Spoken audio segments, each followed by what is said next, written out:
I want to thank everybody for coming, for Stephen. This is exactly what he would have wanted. It's a beautiful thing for a beautiful person that he was. We got a beautiful day, a little wind, but we're all here to remember Stephen. And if you knew him, you know the beautiful person that he was. I mean, when someone passes away and you say, wow, that was a great guy, he'd do anything for you, that's what Stephen was. He'd do anything for you. Anything. I mean, I had a thing where I slipped on the ice because I'm clumsy, and I hurt myself. He was bringing me to an acupuncturist. He was checking on me every morning. Before he went to work, to go either work with the carpentry or go out and, excuse my language, bust his ass doing scrapping every day. Every day. And the most important and the world to him was his wife, Elise. And he'd tell me this all the time. A week before he passed, he was at my house, and I have a treadmill. That's a clothes hanger. And he told me next week, if the clothes and the books are on that treadmill, he's gonna kick my ass.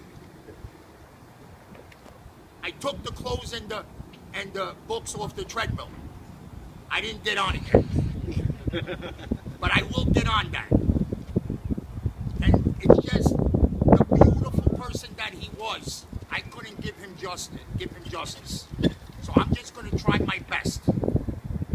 And right now, I'd like to have our mutual dear friend, Mark. Where is he? There he goes. Mark, play a song.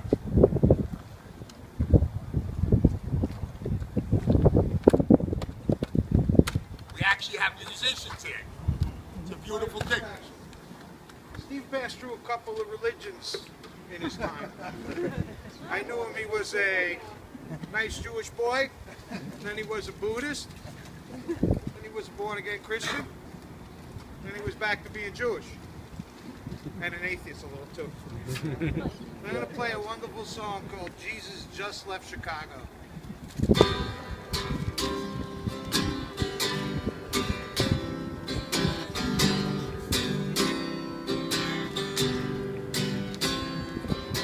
Jesus just left Chicago, and he's bound for New Orleans. Well, now Buddha just left Chicago, and he's bound for New Orleans. Yeah, working one end to the other, in all points in between.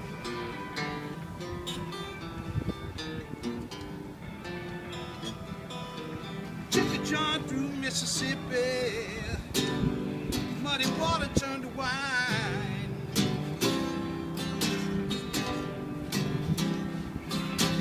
Took a jaunt through Mississippi, muddy water turned to wine.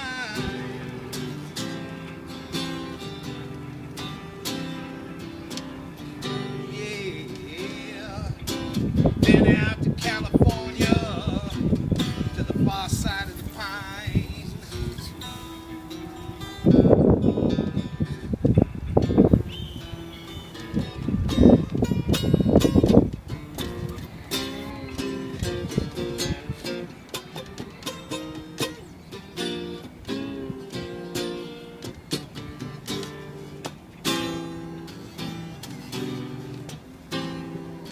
Well, now you might not see him in person, but he'll see you just the same.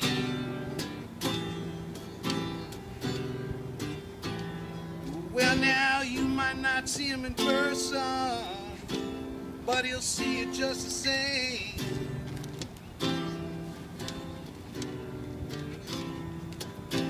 You don't have to worry, 'cause taking care of business is his name.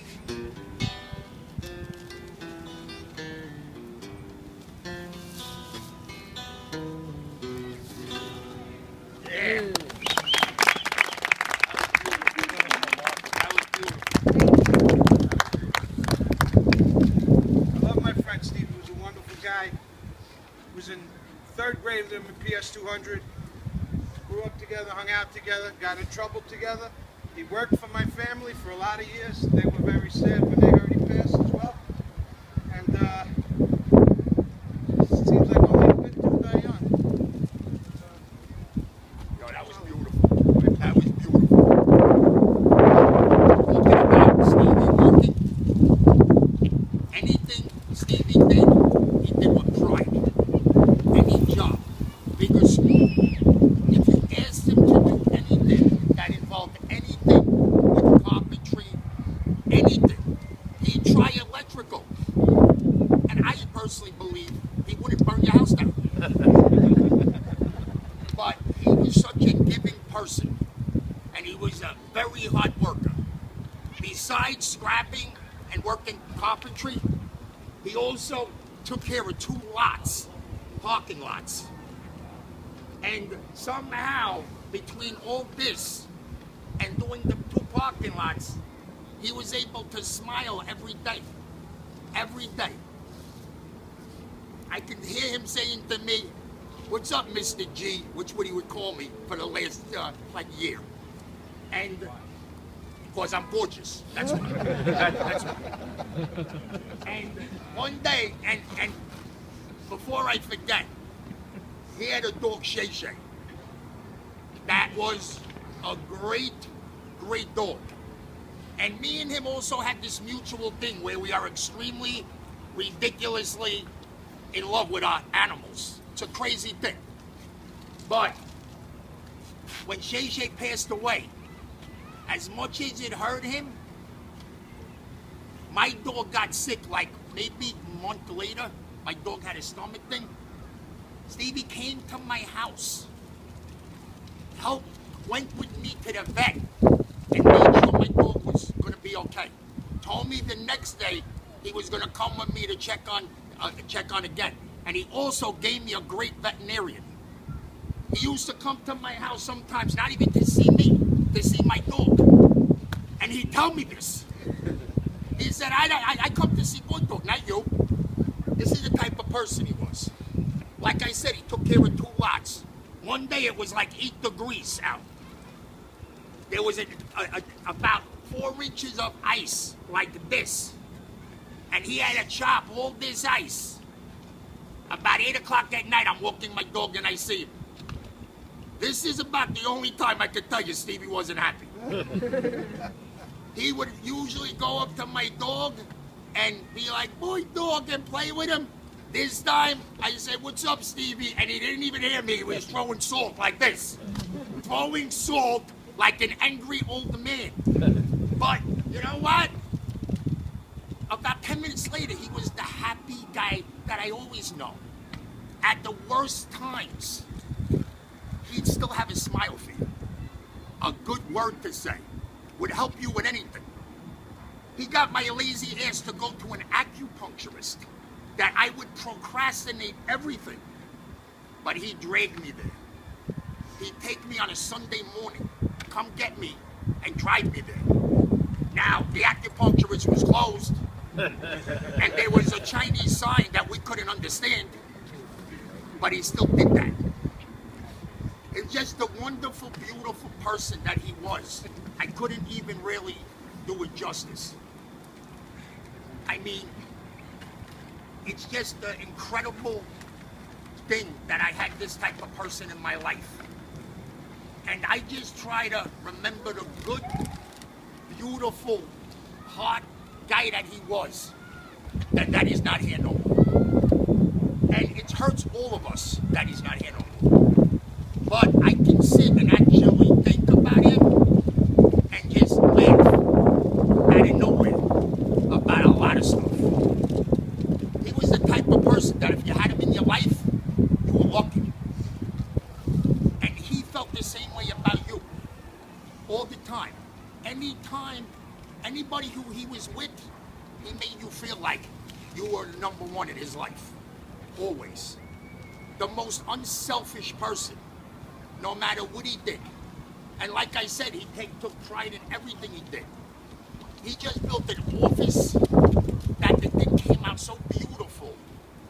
I couldn't believe that he did that by himself. Oh no, he had like a 3-foot Mexican with him too. And I tell you, what was funny is that he went out. It's like he did it on purpose. He went out and found a Mexican shorter than him. Because I figured if the Mexican freaked up the job, he figured he could take him. You know what I'm saying? So I'd like to know if anybody else would like to say a word about Steven. You don't have to, but if you want to, you would like to say something, come on up.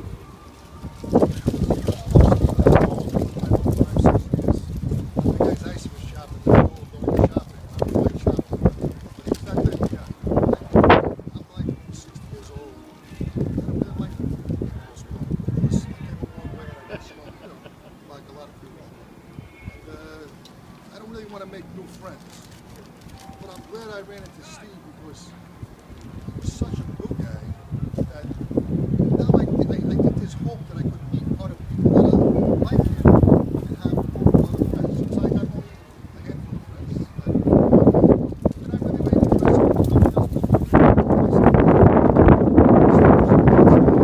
a giant.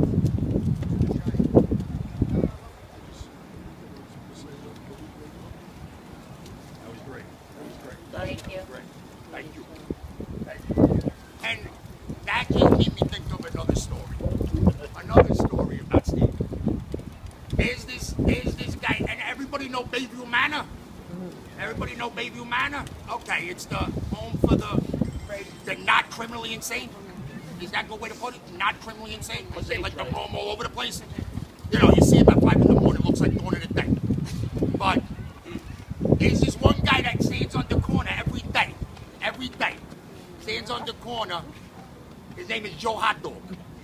Stands on the corner and asks people for dollars every day, 7 days a week. So Steven sees this, and he decides, I need a little help. So let me ask this guy if he wants to help me with the scrap, carry heavy things, help around, maybe a lot, help around. So he takes the guy, and the guy's with him for like 3 days, 4 days, and I talked to this guy. I was seeing him every day. We're having coffee, and I talked to him, and he tells me, he's like, you know what? This guy's not that nuts. He goes, I tell you, he's not that nuts. And I'm like, you spend the whole day with this guy? Like, you could spend the whole day with this guy? I couldn't believe it, but he would. And he'd take this guy just so this guy would make money and have a few dollars in his pocket. Who would do that? Then one day the guy, Steven's not at the lot, and the guy decides, takes it on himself, minus medication, to clean the lot.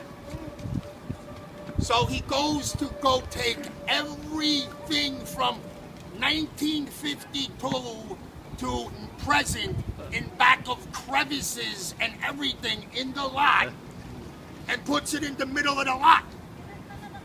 So Steven comes back from a hard day of scrapping to come take care of the lot. He comes there and he sees a mound of garbage in the middle of a lot where people have to park.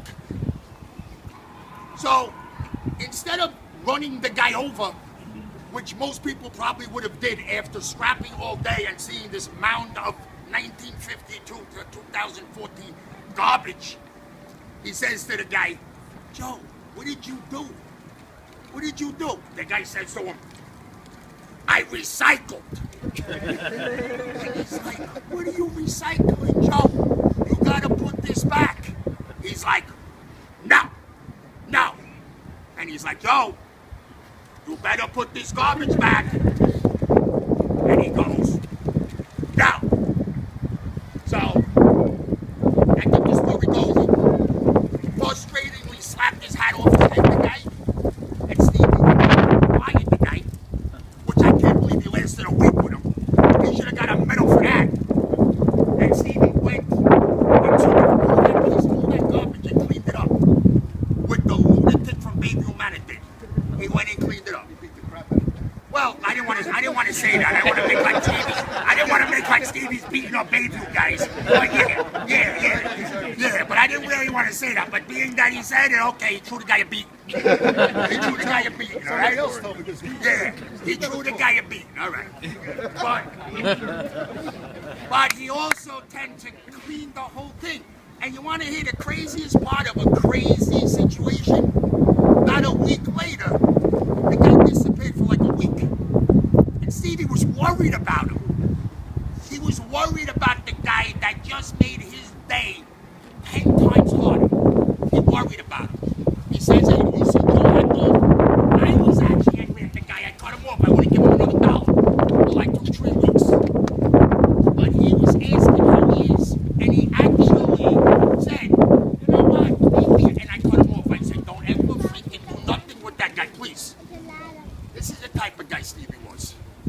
And if you knew him half as long as I do, I don't think you know that. You know what kind of person he was. Just a beautiful, beautiful person. And I feel like it's just not fair that he's gone and we don't have him no more. But we do. We got him here. We got him here. Always. So at this time, I'd like for his wife to say a few words that she wants to say. Elise, you got the floor. I'm not really good at this. Steve was the front man, and I stayed in the back. I stay with you. I stay with you. Played the drums. All right. Steve would be really thrilled to see everybody here. It just means so much to him. He didn't think he was anything special, and but I knew he was.